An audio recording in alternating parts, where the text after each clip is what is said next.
భారత మాజీ ప్రధానమంత్రి డాక్టర్ మన్మోహన్ సింగ్ గారి మృతి పట్ల సంతాప ప్రతిపాదన గౌరవ ముఖ్యమంత్రి గారు.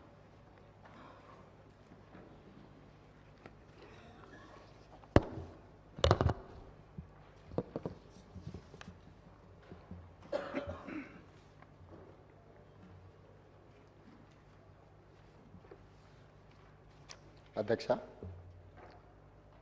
భారత మాజీ ప్రధానమంత్రి డాక్టర్ మన్మోహన్ సింగ్ గారి మృతి పట్ల ఈ సభ తన తీవ్ర సంతాపాన్ని వ్యక్తం చేస్తుంది. శోకార్తులైన వారి కుటుంబ సభ్యులకు ప్రగాఢ సానుభూతి తెలియజేస్తుంది. అంతర్జాతీయ ప్రఖ్యాతి పొందిన ఆర్థికవేత్త డాక్టర్ మన్మోహన్ సింగ్ గారు భారతదేశానికి తన విశిష్టమైన సేవలను అందించారు. కేంద్ర ప్రభుత్వ ప్రధాన ఆర్థిక సలహాదారుగా, భారత రిజర్వ్ బ్యాంక్ గవర్నర్గా, ప్రణాళికా సంఘం డెప్యూటీ చైర్పర్సన్గా,